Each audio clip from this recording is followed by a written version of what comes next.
Just a quick video for a few tips that might be useful for people working on their own cars. There's 5 things I wish I knew before I started working on my car. So number 1 on my list is to have a good penetrating fluid.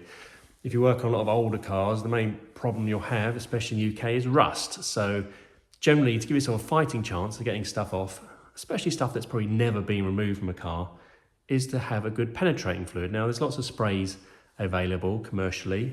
Plus Gas is the one I've used in the past, which I find quite useful. But what I use at the moment is a little oil can like this with a 50-50 mix of acetone and automatic transmission fluid. So I mix it up in a little bottle like this, 50-50 mix, and then you can get right in there and be quite direct with applying it exactly where you want it. Apparently acetone has a very low viscosity, so it seeps into all the nooks and crannies quite well. I don't really know exactly how it all works. I just know it kind of works well for me, and it's about half the price of buying like a commercial spray or something like that. So, I just get like 5 litres of acetone, 5 litres of automatic transmission fluid. It just lasts forever. It's pretty good.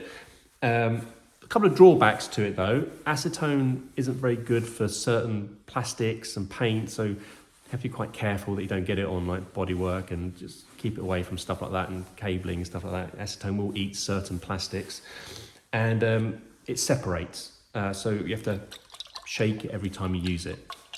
But you just kind of get used to it. Number 2 on my list is to get yourself a set of these. These are impact sockets,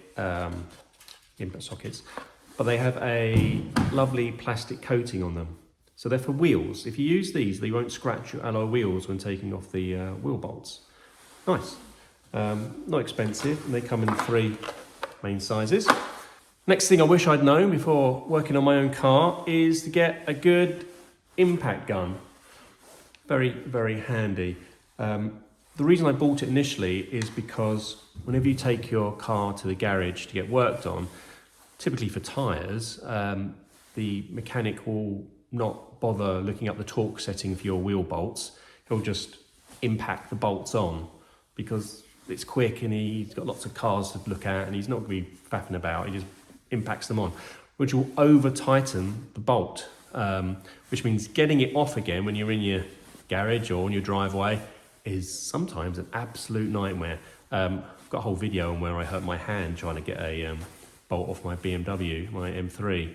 Even with a big breaker bar, just couldn't shift it.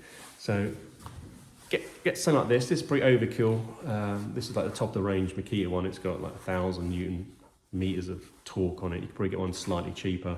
But it just makes taking wheels off the car an absolute doddle. Also, other things off the car like bracings and other big bolts just makes your life so much easier. Talking about impact guns and bolts, the next thing I wish I knew before working on my own car was don't always use the impact driver as like a first attempt. Be careful how you use it. If you're taking the bolts on and off loads of times, fair enough, just impact them off. If you're taking off a bolt that you've never taken off before, err with caution. Obviously use the penetrating fluid, but maybe try loosening it off with a breaker bar first just to see how it's going. So I've broken bolts by impacting them and just shearing them straight off. So like things that get hot, typically like exhaust manifold bolts, things like also stuff in the exhaust, but just generally bolts that have never moved because they need a bit of easing up, and an impact will just take the head off, give too much force. So that's my other tip. And lastly, get yourself a good fault code reader for your car. I have a Carly adapter. I've had this for many years, but obviously there are cheaper options available for your car. With modern cars, you just won't know what the problem is with it unless you get a fault code reader through it. The Carly is good for me because it does generic codes for most cars. It does more advanced codes for certain brands that it's compatible with, but it also does live data, so you can read things like transmission temperatures, which were useful when I replaced the transmission cooler on my BMW, my 5 Series. We'll do battery health. You can leave it plugged in and it will see charging or battery, so you can diagnose battery issues. And also it'll code things with certain cars like BMW, so you can change hidden features and stuff like that.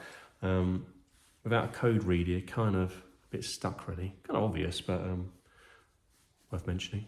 So that's just a few kind of simple things I thought I'd mention that might be useful to some people. I know probably some people think, oh, it's really obvious, Neil, but just trying to do a quick video of a few tips here and there where I can. Obviously, loads of stuff I could have mentioned. If you find this video useful, I'll maybe do a few more tips in the future. Let me know.